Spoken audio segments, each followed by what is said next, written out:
Si te gusta Elena en el País de los Horrores, ayúdanos a continuar con nuestro trabajo. Suscríbete, comparte o déjanos un pequeño donativo o grande, como tú quieras, a través de nuestra cuenta de PayPal elena@elpaisdeloshorrores.com. Muchísimas gracias.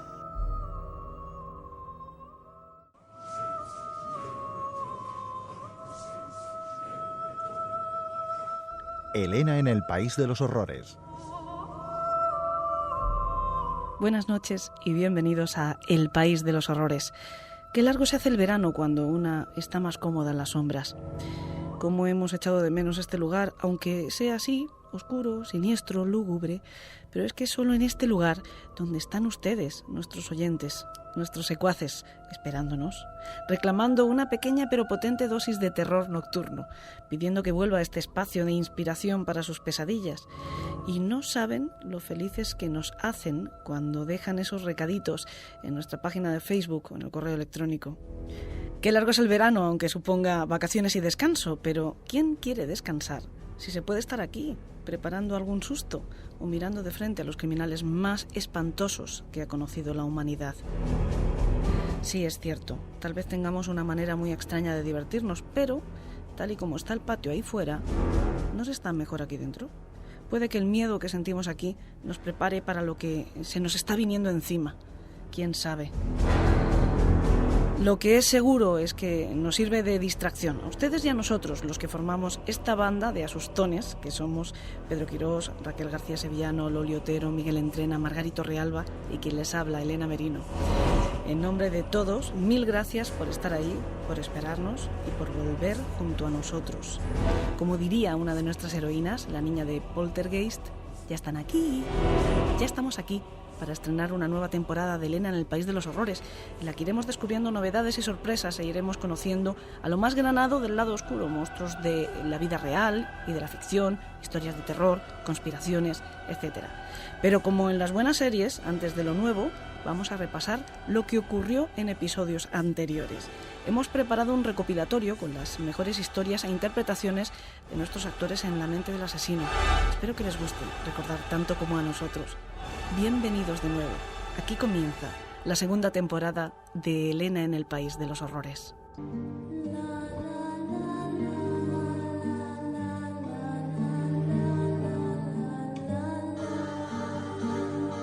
En la primera mente criminal, al primer asesino que encarnó nuestro compañero Pedro Quirós, era Made in Spain, era nacional.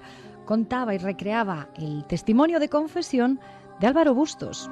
Él era un joven músico que llegó a tocar el éxito con la punta de sus dedos. De la noche a la mañana, su grupo de música estaba el número 1 de todas las listas y eran famosos, pero con la misma rapidez pasaron de moda y volvieron a un discreto anonimato. Álvaro Bustos Ruiz no supo gestionar ese fracaso. Su mente cedió y dejó entrar todo tipo de fantasías grotescas e intenciones homicidas. El 4 de enero de 1987 acabaría con la vida de su padre, porque decía que era la encarnación del diablo. En apariencia son personas normales. Puede ser tu vecino, tu carnicero o sentarse junto a ti en el autobús. Solo sabiendo cómo piensan, podemos saber cómo son y por qué matan. Lo que oirán a continuación es una recreación de lo que habita en la mente del asesino. ¿Ya está grabando? ¿Me da un pitillo? Gracias. Me llamo Álvaro Bustos Ruiz. Tengo 33 años. Dicen que he matado a mi padre y que he de pagar por ello. Lo he escrito para que no se me olvide nada, ¿de acuerdo? Pero no es verdad. No lo es. Solo he librado al mundo del hombre de pecado, del hijo de perdición, del inocuo, del mismísimo Satanás. Ese era el cuerpo de mi padre, su rostro, sus maneras. Hacía casi las mismas cosas, pero yo vivía con él y supe ver la transformación. Satanás tomó el alma de mi padre y la ató para ocupar su lugar. Nadie más lo supo ver porque Satanás es el maestro de la mentira. Pero yo sí. A mí no pudo engañarme porque yo estoy preparado. Llevaba meses prevenido, leyendo, aprendiendo, no solo la Biblia, sino también otros libros que me enseñaron a ver las señales, a esperar el momento, a realizar el rito. Y no fue nada fácil. Y tampoco soy ningún héroe. pero era mi responsabilidad, era mía la misión divina de salvar al mundo del maligno. Solo Dios y yo sabemos las largas noches de terror y vigilia, encerrado a cal y canto en mi habitación para no ser descubierto por él, repasando una y otra vez con la mente los pasos que debía de seguir en el ritual, los espejos, la sal, la daga, las estacas, el fuego. A veces aquella abominación que simulaba ser mi padre se llegaba hasta mi puerta y me llamaba: «Hijo mío, ¿estás bien? ¿No has salido de ahí en todo el día? Te vas a volver loco si sigues leyendo esas cosas tan raras de brujería y esoterismo». Mi respuesta era muda, pero mi mente gritaba: «Aléjate de aquí, bestia inmunda, pronto te daré lo que te mereces, pronto te arrojaré de nuevo al infierno del que provienes». El día por fin llegó antes de la noche de Reyes. Esa jornada la dediqué a prepararme física y mentalmente, mientras me entregaba en la profunda meditación sobre el arriesgado cometido que estaba a punto de enfrentar. Tomaba una de las barras de las cortinas para fabricarme un arma. Partí una sección y afilé uno de los extremos hasta que se hubo convertido en una estaca. Oré sobre el atame, ya sabe, el cuchillo ritual, y llené mis bolsillos de sal. Bajé al salón para comprobar si se había acostado ya. Por fin, asomas, Álvaro, y justo a la hora de ir a la cama.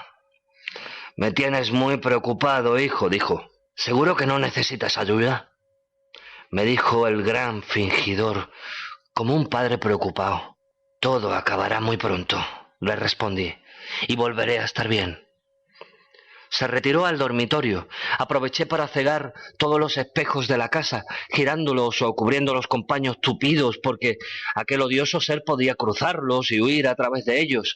Después escudriñé el silencio hasta captar un solo sonido, el de la respiración queda y acompasada de quien duerme profundamente. Muy lentamente llegué hasta su cuarto, abrí la puerta y le observé en la cama, dormido. Dibujé un círculo de sal a su alrededor para impedir que se moviera, y entonces el asunto cambió. Él se despertó y se incorporó asombrado. «¡Va de retro, Satanás! ¡Va de retro, Satanás!», le grité, mientras de una patada en el pecho volví a tumbarlo. No le di tiempo a reaccionar. Me arrojé sobre él y le hundí profundamente la estaca en el centro de su corazón, partiéndolo en dos. Ya está muerto. Pero nada había terminado. Sus poderes malignos podrían ayudarle a empezar de nuevo en otro lugar, en otro cuerpo. Por esa razón le corté los talones y lo até de pies y manos.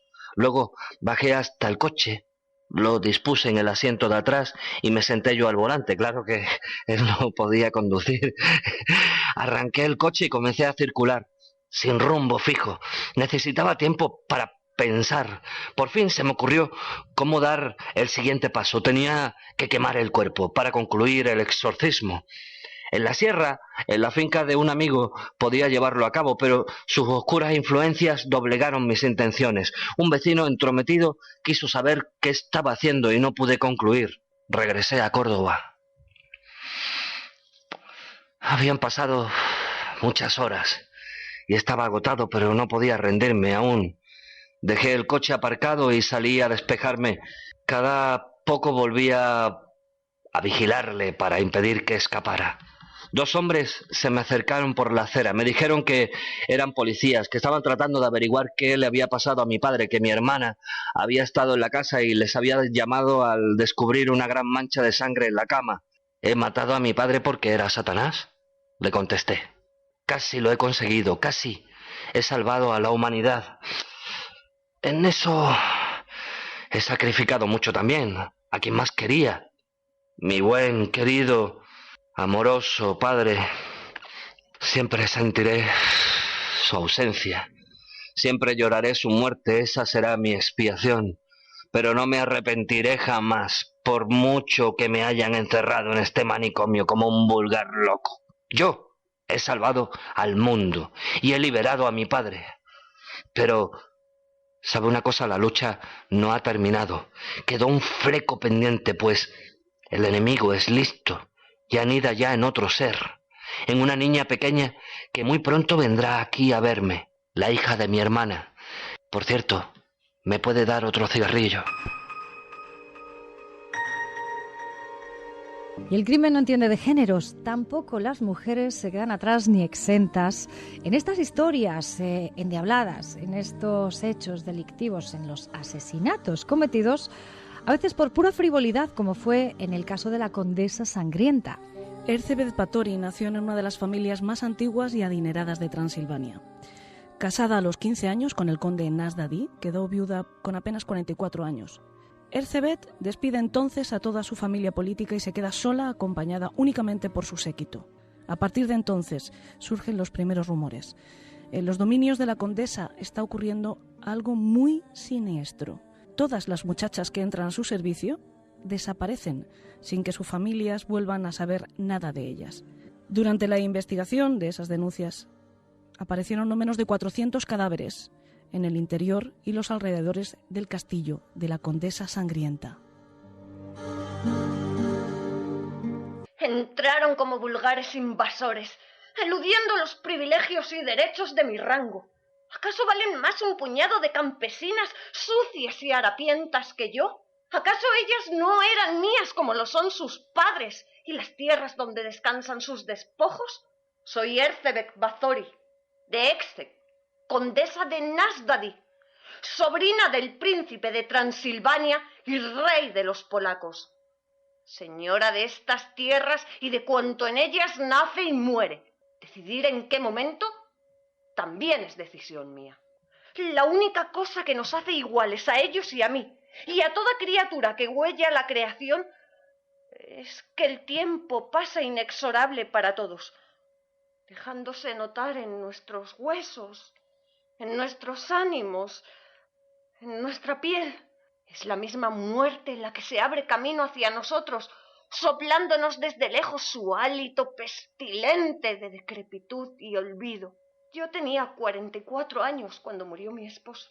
Podía ser ya una vieja para muchos de mis coetáneos, una respetable viuda, una intocable mujer, poderosa como ninguna otra en toda Rumanía, vulnerable como una quebradiza hoja de otoño, sin ejército, la única arma con el que había ganado todas mis batallas, mi belleza, empezaba a agotarse como una candela de madrugada, hasta que un día, no sé si por la providencia o el mismísimo demonio con quien me acusan de cohabitar, vino a prestarme su ayuda en forma de casualidad. Una de mis doncellas me preparaba para acostarme. Me estaba cepillando el cabello y me dio un fuerte tirón que me hizo gritar de dolor. Aquello despertó mi ira y la bofeteé tan fuerte como pude. De repente brotó sangre de su labio partido con tanta profusión que salpicó mi mano y manchó parte de mi camisón. Al frotar mi piel para limpiarla, vi claramente cómo aquel fluido había hecho que se estirara y aclarara, apareciendo más turgente, firme y rejuvenecida. El efecto fue casi mágico. Consulté de inmediato a mis brujas, y ellas me dijeron que aquella era la fuente de la eterna juventud. Me conservaría lozana bañando mi piel en sangre de vírgenes, alimentando mi cuerpo con la vida de muchachas célibes. Di la orden a mi ama y al mayordomo. Traedme mozas de las granjas. Decidles a sus padres que entran a mi servicio. Cada noche tomaba baños cálidos de espeso y rojo flujo vital. Bebía asimismo directamente de sus cuerpos, borrachas, atadas, expuestas a mi poder. Mordía con fuerza sus hombros, sus mejillas o sus pechos, y dejaba que penetrara hasta mi garganta el ferroso sabor de su sangre. Gustaba de provocar yo misma las heridas para desangrarlas. Reconozco cierto placer en el sufrimiento de tan delicadas criaturas, pero es que ellas tienen todo lo que yo tenía y me fue arrebatado. Tan justo es, pues, que yo las desposee a ellas de lo que previamente a mí se me ha privado. Pero cada muchacha no aportaba más, o 4 o 5 litros de sangre, y yo necesitaba más. Me hice construir un aparato de gran utilidad para preparar mis abluciones. La llamaron la Dama de Hierro. El ingenio consistía en un sarcófago metálico cubierto de afilados pinchos por dentro. Al encerrar el cuerpo de una joven en su interior, los punzones mordían su carne y provocaban multitud de hemorragias. La cascada del valioso líquido escarlata era canalizada hasta la tina, donde yo me sumergía en mi bálsamo. Es cierto que de vez en cuando las familias de granjeros se inquietaban al no volver a saber de sus hijas, pero entonces les explicábamos que habían muerto, pese a nuestros cuidados y atenciones, de una extraña dolencia. Si insistían, sin más eran castigados. Mi deber ha sido siempre gobernar en ausencia de mi marido, con la mano dura y firme que mi nobleza me exige. Cada mañana partía del castillo el carruaje con mi ama y el mayordomo a recorrer pueblos y fincas, collados y majadas en busca de nuevas mancebas que tomar a mi servicio. Cada trayecto les llevaba más lejos. Cada noche regresaban más tarde. Cada vez traían menos chicas. Nos estamos quedando sin jóvenes, mi señora, me decían. Traedme niñas, pues. Estaba resultando muy difícil. Los campesinos comenzaban a elevar sus protestas a las más altas instancias. Se negaban a dejar a sus hijas venir hasta el castillo. Habían de ser obligados. Y después, al recibir la triste noticia de la muerte de su descendiente, suplicaban visitar la tumba, conocer los detalles de su muerte, tener una llorada despedida. Mis hechiceras me lo habían advertido. Conformaros siempre con sangre campesina. No toméis jamás a hidalgas ni damas. Os llamaréis demasiado la atención. Pero desoí sus consejos. Si la sangre de las colonas hacía tanto por mí, la de mis iguales ¿no tendría un efecto muy superior? ¿No ganaría en calidad mi cosmético si mejoraba tanto su materia prima? Muchos de mis parientes me sugerían coger bajo mi protección a sus hijas para educarlas y formarlas como cortesanas.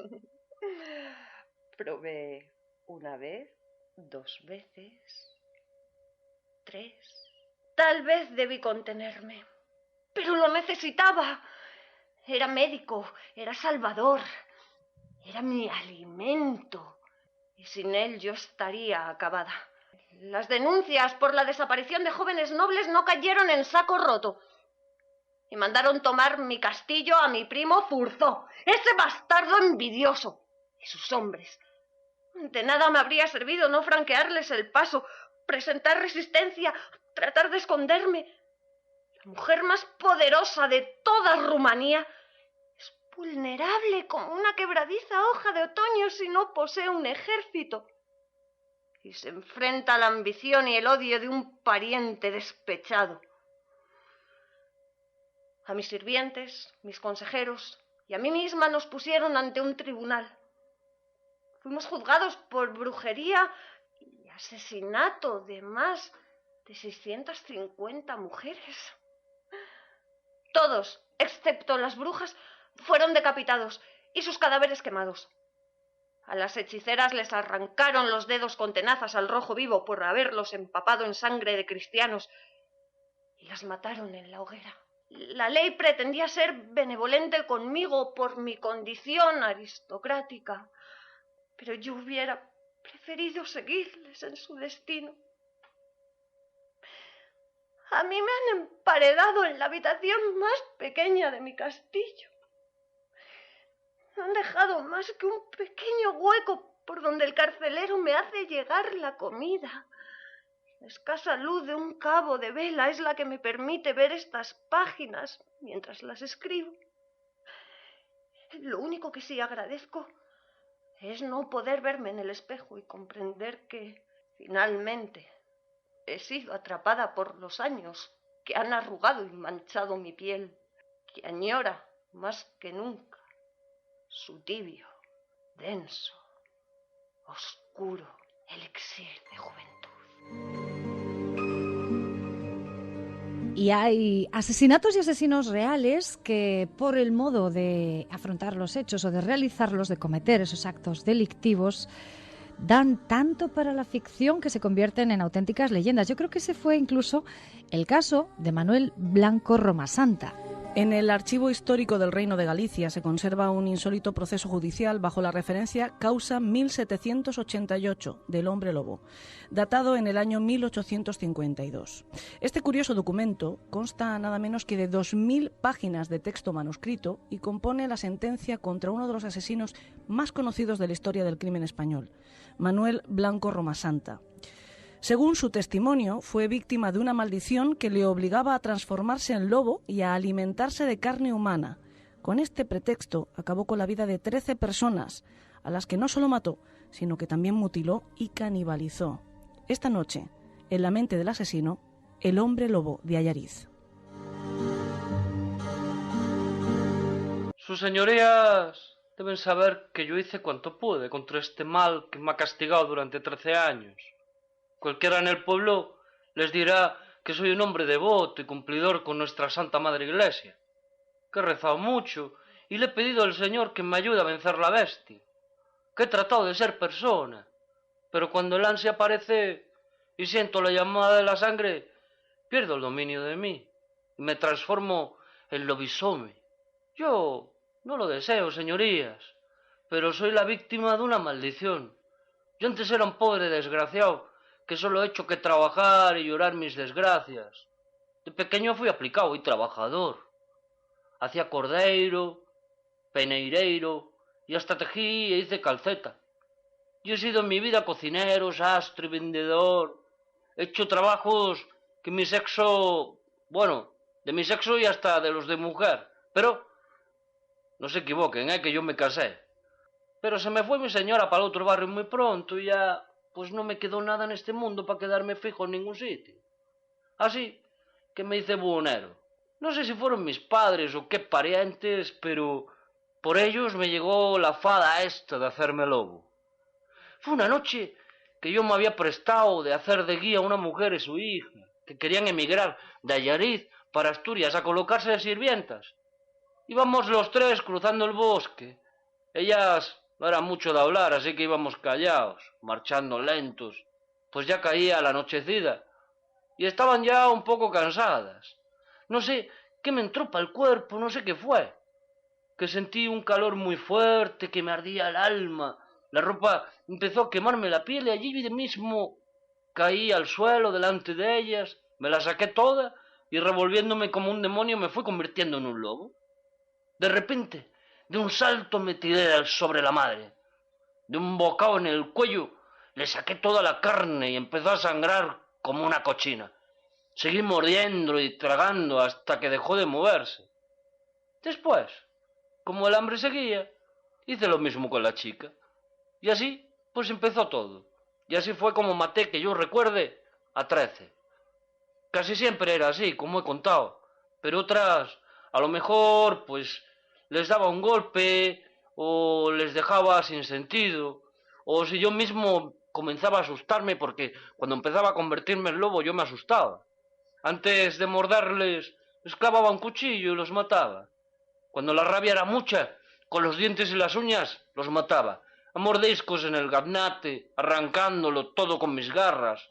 Los he matado a veces, Cuando aparecía la sangre, la bebía a borbotones, todavía calentita. Rasgaba, rompía, destripaba todo cuanto podía, presa pues de una furia salvaje.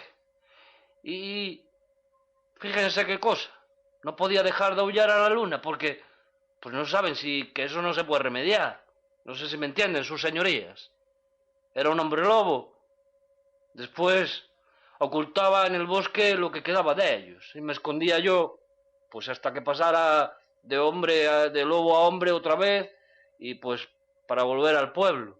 He llegado a estar así, con forma de lobo, hasta 8 días seguidos, aunque normalmente no pasaba de 2 o 4. Otros lobisome que conozco han llegado a estar hasta 10 y hasta 15 días así, señorías. A veces me juntaba con ellos y cazábamos en manada. Juntos Matamos y nos comimos a varias personas, pero no con casi todas, ¿eh? Con la mayoría acabé yo solo.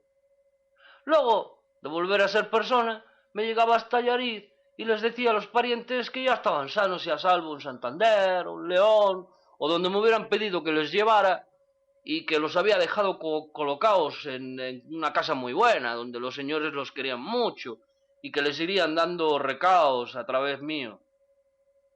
A los muertos les quitaba cosas, lo que tuvieran, para venderlo por los pueblos de alrededor, o en la frontera de Portugal. Bueno, ustedes me entenderán, señorías, por más que uno sea lobo, también tengo que ganarme la vida. Y ya que para esas pobres personas no iba a haber provecho, pues qué mejor que sacar un partido a lo que ya era inevitable, ¿no? Es de veras que también le sacaba un unto, o mejor dicho, todas las, pues todo el unto y toda la grasa a las pobres criaturas, y eso sí, debe de ser pecado. Pero tampoco les iba a hacer más daño. La gente paga muy bien la grasa. Dicen que cura muchas cosas. O sea que al final, para matar a unos y dejarlos con su grasa, yo vendía su grasa para que otros curasen. Y lo vendía a portugueses con dineros que no preguntaban tampoco de dónde los había sacado. Como yo en el pueblo contaba que los que ya se habían marchado estaban muy contentos y felices, enseguida otra paisana y sus hijos me daban el encargo de guiarlas a través de los bosques. Yo de tiempo me conozco todos los territorios, los bosques y las dehesas, si no para que llegaran antes, si por lo menos para que no pudieran encontrarlas en mucho tiempo. Pero claro, de tanto ir el cántaro a la fuente, los vecinos empezaron a murmurar. Decían que siempre eran las mismas noticias de sus parientes las que yo traía de vuelta de mis viajes, que de ellos nunca recibían nada, ni una carta, ni un presente, ni un recuerdo. Todo eran recaos, que yo traía, llevaba, y de todos los que se habían ido era lo mismo. De modo que me tuve que irme a marcharme, pues, muy lejos. Fui a Toledo, donde me vine, donde estamos ahora, a trabajar en el campo. Ya había terminado todo. Habían pasado los 13 años de maldición. Yo ya era, pues, un hombre. De hecho, el día de San Pedro de 1852, yo por fin volví a ser persona, al 100%. Pero llegaron los alguaciles y me cogieron preso. Y aquí ando ahora, señorías, con mi historia. Que sí, que yo maté a todas esas mujeres y a sus hijos, pero en realidad no era yo. ¿Acaso puede el lobo no atacar a las ovejas? ¿O es así su condición? Fue la maldición, señorías, la que me hacía convertirme en hombre lobo y alimentarme de carne y sangre humana, sin que yo pudiera hacer nada para evitarlo. Y puede que les suene a cuento, mis señorías, a disculpa que poco pueden importarme a mí, ya liberado de la maldición, pero vengo de tierra de meigas, y seres que por mis viajes sé que no se ven en otros sitios. Pero créanme sus señorías que si meigas haylas, hombres lobo también. Y esto, pues es todo.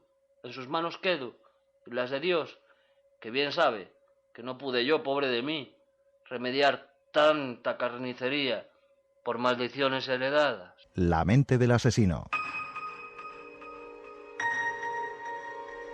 Comprender lo que pasa por la cabeza de un psicópata es complicado, y más aún intentar saber por qué desarrollaba sus crímenes de determinado modo. Eso llega incluso a veces a revolvernos las tripas, como pasó en el caso del carnicero de Milwaukee. Como muchos otros asesinos psicópatas sexuales, Jeffrey Dahmer era un tipo encantador, inteligente, bien formado, educado y guapo. Él supo sacar partido a todas estas virtudes, pero no como se podría haber esperado, para lograr una mejor posición social, un mayor reconocimiento, mejores condiciones de vida. No. Él las utilizó como trampa mortal para jóvenes infelices que se quedaban prendados de su encanto. Dahmer les correspondía, pero solo después de matarlos, abusar de los cadáveres y, en ocasiones, devorar parte de ellos. Nuestro compañero Pedro Quirós da vida esta noche a El carnicero de Milwaukee. En apariencia son personas normales. Puede ser tu vecino, tu carnicero o sentarse junto a ti en el autobús. Solo sabiendo cómo piensan, podemos saber cómo son y por qué matan. Lo que oirán a continuación es una recreación de lo que habita en la mente del asesino. Yo no les habría hecho daño, pero les necesitaba a mi lado, quietos y callados, dispuestos. Traté de retenerles de otra manera, pero solo traía problemas porque nunca entendieron mi forma de amar. Al final, era mejor matarlos. Cuando nací vivíamos en Milwaukee, en una pequeña casa de campo, y que me gustaba mucho. Aquel lugar, bueno, me trajo muchísima felicidad los años que vivimos allí porque había naturaleza, animales, amigos. Mi padre y yo jugábamos todo el tiempo, disfrutábamos de la vida entonces. De entonces recuerdo una anécdota de lo más tonta, pero puede que signifique algo. Cuando yo tenía 4 años, mi padre encontró un montón de huesos de rata o de ardilla debajo de la casa. Los recogió y los tiró al cubo de la basura. Al golpear el fondo hicieron un ruido frío, ¡clon! Y entonces pensé, cuando morimos, acabamos en la basura. Eso es la vida. En fin, supongo que solo serían tonterías de niño pequeño. Cuando mi padre acabó sus estudios, empezaron las mudanzas. No sé cuántas veces cambiamos de casa, hasta que encontraron una que les gustó en Ohio. Como después las cosas se pusieron feas, mi madre fue ingresada en una institución por un ataque de ansiedad. Cuando volvió, comenzaron las peleas con mi padre y ya nunca acabaron. Gritaban muchísimo, como si se odiasen. Yo no podía soportarlo. Echaba a correr y acababa deambulando por la carretera. En aquellos paseos siempre encontraba algún bicho muerto, animales atropellados. Yo los recogía para mirarlos por dentro. Los abría por en medio y miraba al interior, los órganos, los huesos, la carne. Ahora pienso que fue un error porque esas imágenes de sangre y muerte me atraparon y ya no conseguí sacarlas de mi cabeza. Con 13 o 14 años me di cuenta de que había algo malo en mí. Se supone que me tenían que gustar las chicas, pero a mí solo me gustaban los chicos. Estábamos hablando de los años 60 y 70. Podía disimular un poco y también en aquellos años el amor era libre y tampoco se notaba demasiado. De modo que pasé más o menos desapercibido. Además, mis fantasías me perturbaban. Soñaba con conocer a un hombre que se enamorara de mí, nos quedáramos a solas y entonces yo lo dejaría inconsciente para poder recostarme a su lado. En ocasiones iba más allá y en mi imaginación mataba a mi amante y hacía con él lo mismo que con los animales muertos de la carretera. Violencia y sexo. Eso se mezclaba en mi mente y me excitaba de una forma que me asustaba. Para olvidarlo, comencé a beber. Eso también me ayudó a superar mis problemas de timidez. Llegaba al instituto y llegaba con un vaso desechable lleno de whisky, y cuando alguien me preguntaba qué es lo que tenía en la mano, yo decía, medicina. En clase siempre estaba de cachondeo gracias al alcohol, entre otras cosas. Y era un tipo popular. Me gustaba sorprender a mis compañeros, que llamaban hacer un Dahmer a gastar una broma. Me pregunto si seguirá significando lo mismo, hacer un Dahmer. A los 18, cuando me gradué, mi familia terminó de venirse abajo. Papá se fue a vivir a un motel, mamá se largó una noche sin previo aviso y se llevó con ella a David. a mi hermano.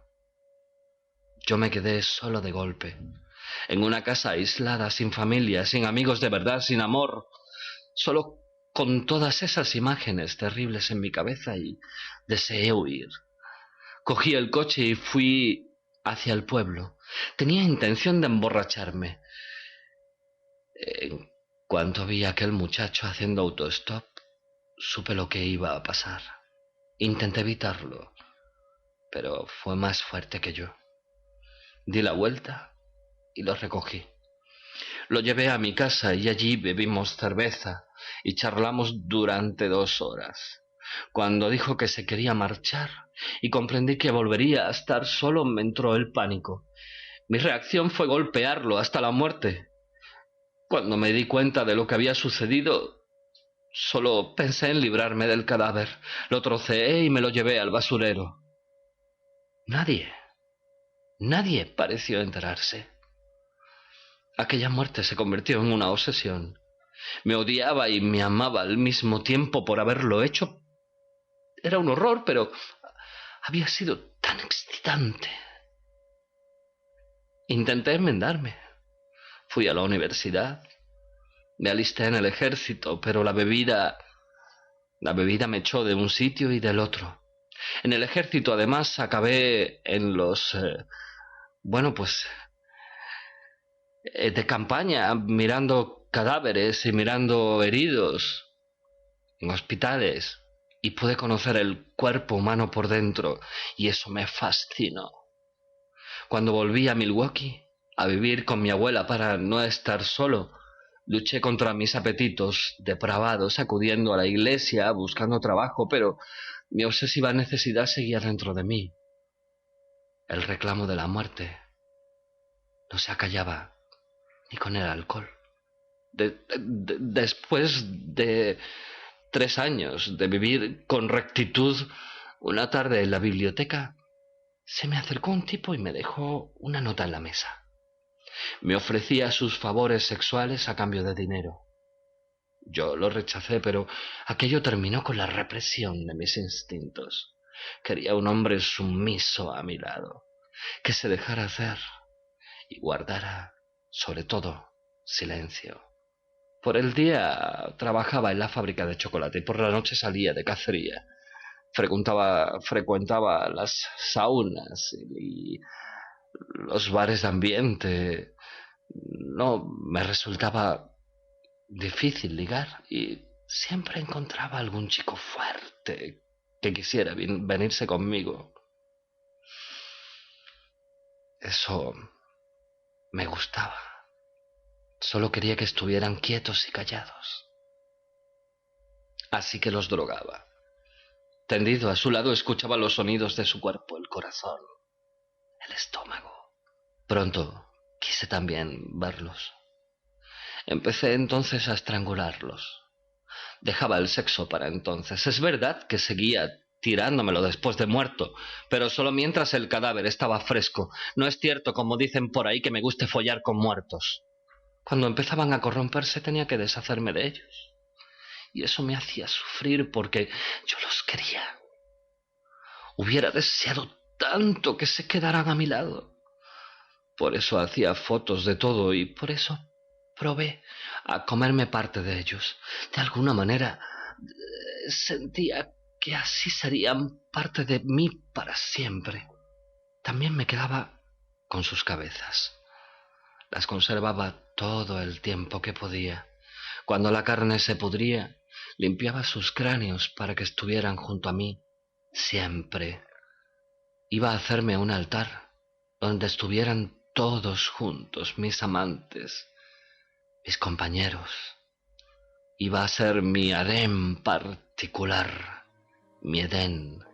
Y fue entonces cuando me detuvieron.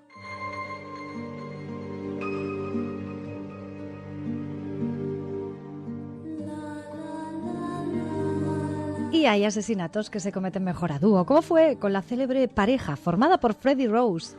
Amor puro y sin fisuras. Amor entregado y generoso, del que respeta, apoya y comparte todo lo del otro. incluido el incesto, la violación, la tortura, el asesinato y el descuartizamiento. Estas eran las firmes sogas que unían a Frederick West con su esposa Rosemary. 12 niños y adolescentes, incluidos algunos de sus hijos, fueron raptados, golpeados, abusados sexualmente y vejados de todas las formas más atroces que pueden imaginar para acabar muertos, descuartizados y enterrados en el jardín o en el sótano de la casa que este matrimonio inglés tenía en el número 25 de Cromwell Street en Gloucester. Pedimos disculpas a quien pueda sentirse ofendido por el tono de la siguiente dramatización, pero como siempre en esta sección del programa intentamos que sea un retrato fidedigno a la mente de los asesinos. Fred me hizo libre. Con Rosemary conocí el amor verdadero. Haría todo lo que él me pidiera. Moriría por ella. Maté por ella. Antes de conocer a Rose, yo era un bala perdida. Un alma errante que no sabía cuál era su lugar, ¿sabes? Hacía las cosas por impulso. Solo quería hacer lo que me diera la gana y destruirlo todo después. Era mi forma de rebelarme contra el mundo, no sé si me entiende. Si nadie me quería, ¿qué me importaba a mí lo que le pasara a nadie? Yo solo había conocido el dolor, no sé si me explico, hasta que llegó Rose. Mi padre era un puto borracho y mi madre una puta secas, que me utilizaba a mí, no sé si me entiende, para satisfacerse, ya que a mi viejo no se le levantaba, ¿sabe? Intenté largarme con 14 años, pero después de un par de semanas, incluso un mes durmiendo en la calle, tuve que volver, ¿sabe? Cuando yo nací, mi jodida mamá estaba enferma. Le daban descargas eléctricas para espabilarla de su depresión. Y dicen que eso a lo mejor me afectó a mí, que estaba en su interior. Ustedes no pueden entenderlo. Que te diga eso te puede joder la vida para siempre. No sirvió de mucho. Yo recuerdo a esa puta siempre tarada. Mi padre era distinto. A mis hermanos les daba mucha caña, pero yo era su favorita. Y me encantaba que viniese a mi habitación. No me gustaba mucho el colegio, pero por los puñeteros libros. Solo iba porque allí había muchos tíos que sabían que podían follar conmigo cuando quisieran. Me costaba estudiar, y aunque se metían conmigo para disimular porque era gorda, luego bien que les gustaba buscarme para follar. Y yo siempre estaba dispuesta. Antes de Rose hubo otras, pero no significaron nada, ¿sabes? Estuvo Rina, era una amiga del colegio a la que me reencontré años después. ¿Me entiende? Me casé con ella, aunque traía ya un bombo hecho, no sé si me explico. Pero era una guarrilla de cuidado y eso a mí me gustaba. Luego la muy zorra decía que no podía conmigo, que me gustaba demasiado la mandanga. Como si a ella no, ¿sabe? El caso es que ya no podía aguantar mi ritmo y yo tuve que buscarme la vida. No sé si me explico. Conducía un camión de helados y eso me permitía conocer chicas jugosas y calentorras que se dejaban hacer por un tío tan experimentado como yo. Rina tuvo que aceptarlo, como yo acepté a su pequeño bastardo. Le cuento. Papá era muy estricto. Yo no podía salir ni me dejaba hablar con chicos. A mis hermanos les arrojaba agua fría si se acostaban tarde. Y les pegaba con un cinturón hasta que tenían la piel azul. Y a mamá también. Así que un día se hartó y se largó llevándonos con ella. Aunque echaba de menos las visitas nocturnas de papá, por fin pude salir y divertirme. No hay nada mejor que el sexo. A mí me gusta todos los días. Y no veo nada malo en ello, ¿eh? A mi madre le molestaba que lo intentase con mis hermanos, así que me mandó volver con mi padre. Para mí mejor. Él tenía muchos amigos que me gustaban. Continúo. Por aquel entonces, las cosas se complicaron muchísimo. Nos acusaron a Rina y a mí de habernos cargado un chaval, el novio de Marianne, una mariposilla con la que yo tenía algo así como una relación. Perdí mi trabajo y la plasta de Rina se largó. Luego volvió y estuvo dando el coñazo sin dar un palo al agua hasta que la puse a hacer la calle. La tal Marianne se quedó preñada y también se puso muy pesada. Así que la tuve que liquidar. Después hice algo mal, seguro, porque empezaron a sospechar de mí. Alguna de las putillas con las que me había acostado me acusaban de violación. Todas menos ella. ¿Verdad, cariño? Mi Rose, mi preciosa flor. Cuando conocí a Fred, supe que sería para siempre.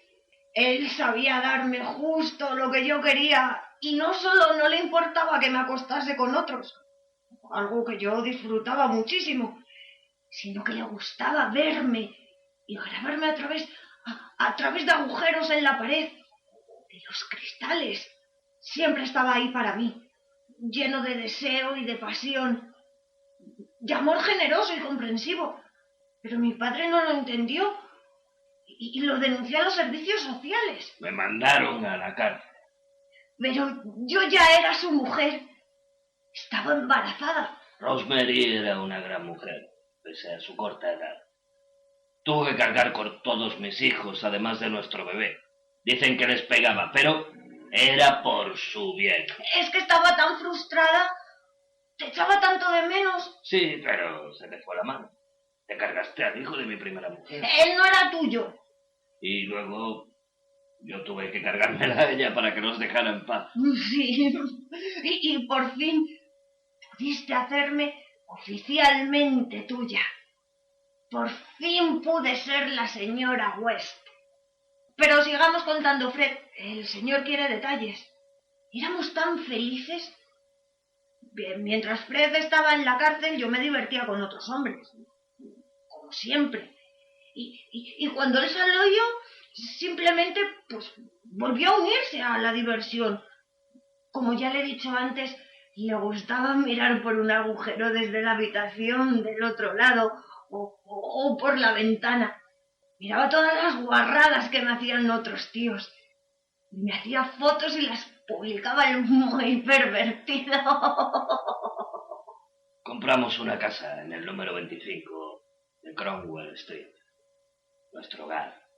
No era muy grande por fuera, pero era muy cómoda, con garaje y una bodega enorme.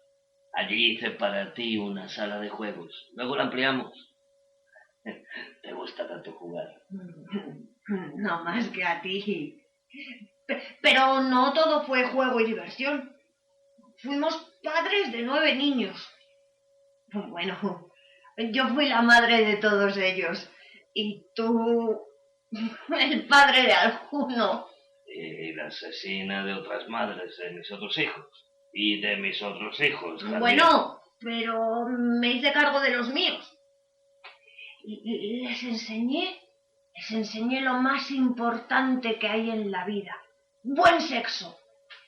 Y además les di al mejor profesor, su propio padre.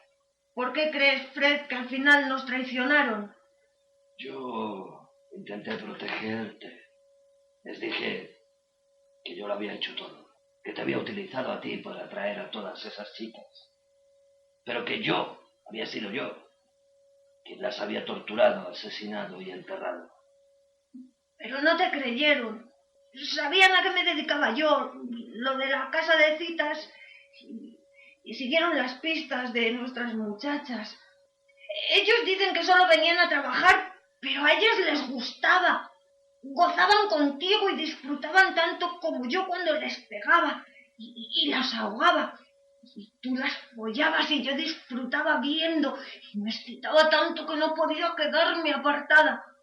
Me encantaba participar haciéndoles daño. Claro, que ya te habías ocupado tú de que no pudieran defenderse ni moverse. Matamos a muchas, Rose. Nos quedamos en sitio para enterrar los cuerpos troceados bajo las baldosas del jardín, el salón, el baño. Los campos eran arriesgados y no era más que cuestión de tiempo. Lo hicimos por la familia. Lo hicimos por nosotros, para que no nos separaran. Cariño, nosotros siempre estaremos juntos, por amor. Tú siempre serás la señora West. Para todo el mundo, que es lo más importante para mí. Lo pasamos muy bien. Y al fin y al cabo, lo hicimos durante 25 años, mi amor. Y todo, sin que nadie supiera nunca nada.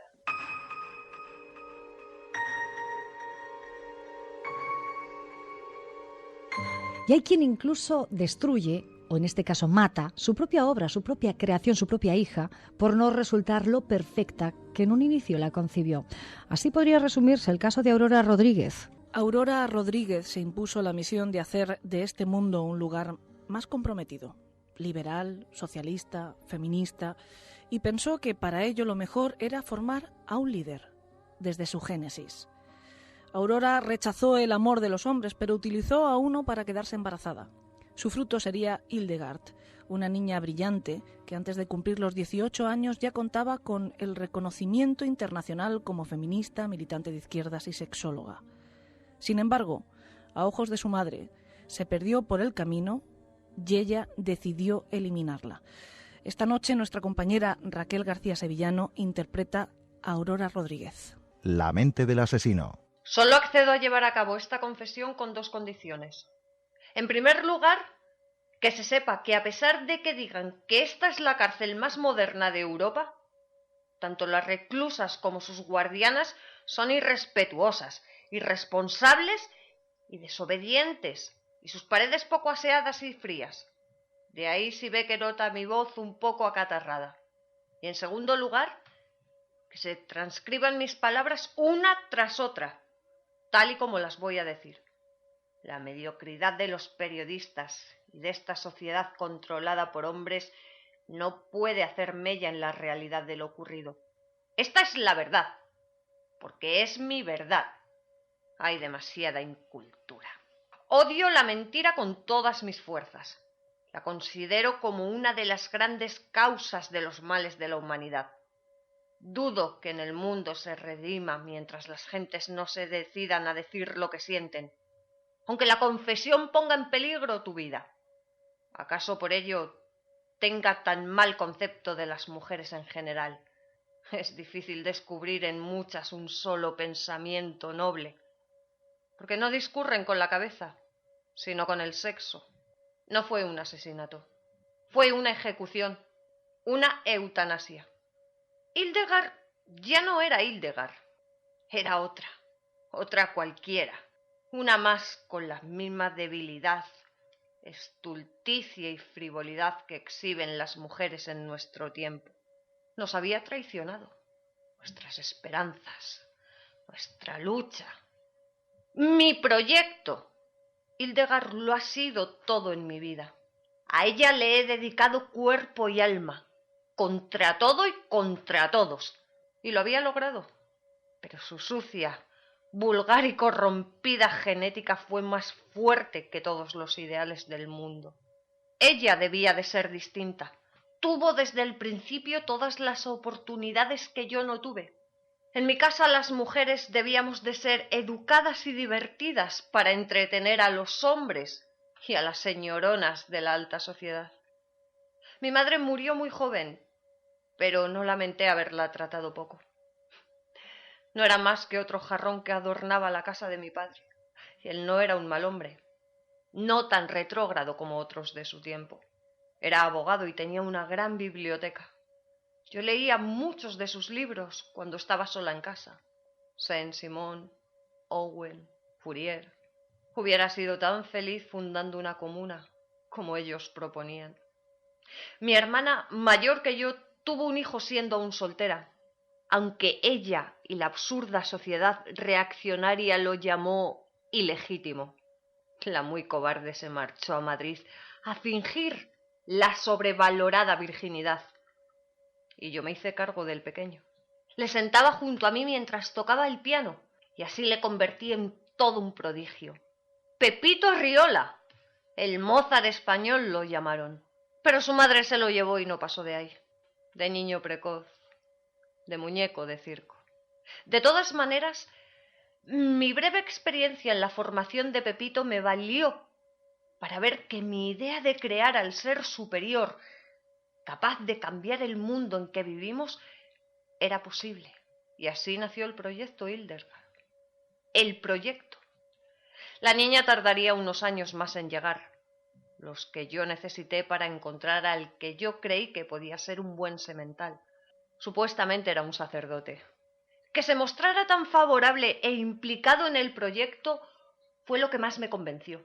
un sacerdote que, sin embargo, aceptaba procrearse para concebir a una hija predestinada al liderazgo. Tenía que ser muy liberal y de principios. Después resultó que no era más que un vulgar caradura que consideró necesario un pretexto para tener sexo conmigo. Nuestros encuentros sexuales, disciplinados y eficientes, tuvieron lugar mientras yo todavía vivía en la casa paternal. Pero en cuanto supe que me había quedado embarazada, para lo que hicieron falta unos 20 coitos, me marché rápidamente a Madrid para poder llevar a cabo mi misión sin intervenciones indeseadas. En la primavera de 1914 nació una niña, tal y como yo deseaba, en un parto sin complicaciones. Enseguida concentré todas mis energías en su desarrollo físico y mental. A los 2 años, Hildegard, le puse ese nombre porque significa jardín de sabiduría, era más alta y desarrollada que el resto de niños de su edad. A los 3 ya sabía leer y escribir, y a los 10 hablaba alemán, inglés y francés. Su plan de formación estaba enfocado hacia 2 temas prioritarios que iban a resultar fundamentales cuando se hiciera cargo de la revolución que estaba por llegar: la filosofía racionalista y el sexo. Mi hija terminó la carrera de Derecho con 17 años y empezó a estudiar medicina.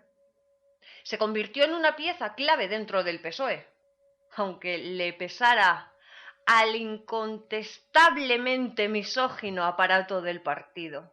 Tanto es así que consiguieron expulsarla cuando denunció los tejemanejes y el enchufismo que imperaba en la cúpula. Además, era una gran sexóloga. Vendió 8.000 ejemplares de su ensayo Revolución Sexual solo en Madrid la primera semana de su publicación. No entiendo entonces cómo se desvió tanto del camino. Sería su ego.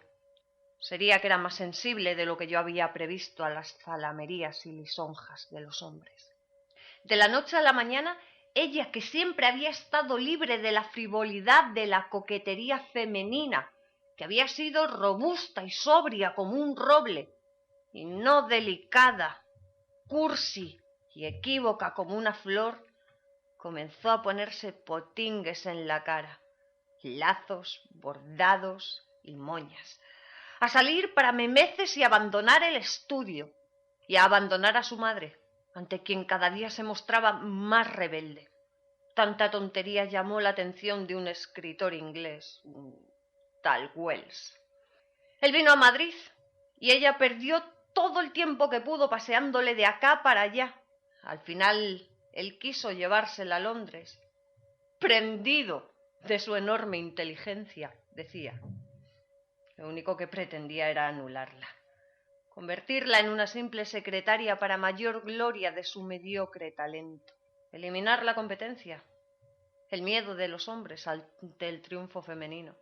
No podía permitirlo. Hildegard estaba a punto de tirar por la borda su brillante carrera política, su prestigio, su proyección internacional por un hombre. Por un hombre. La noche del 9 de junio de 1933 entré en su habitación. Ella dormía. La contemplé durante horas, su cabello oscuro derramado sobre la almohada, las formas de su cuerpo tan parecidas a las mías, su sien tan despejada, encerrando la sabiduría que su mente prodigiosa había sido capaz de acumular en tan solo 18 años. Su sien. Apoyé el cañón de mi revólver contra su sien y apreté el gatillo. Lo hice una segunda vez. Rota la mente, apunté a su corazón. También 2 disparos. Ella estaba de acuerdo. Habría estado de acuerdo de no haber sufrido aquella atroz metamorfosis hacia lo vulgar de los últimos tiempos. Al fin y al cabo, el escultor, tras descubrir la más mínima imperfección en su obra, la destruye.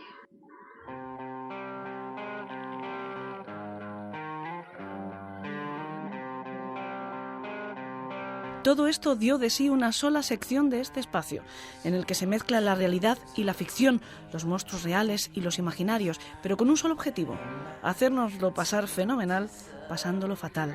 En 7 días volvemos. Ni uno más, ni una menos, prometido, y sabrán todo lo que ha dado de sí este periodo de descanso. Hasta entonces, que tengan felices sueños.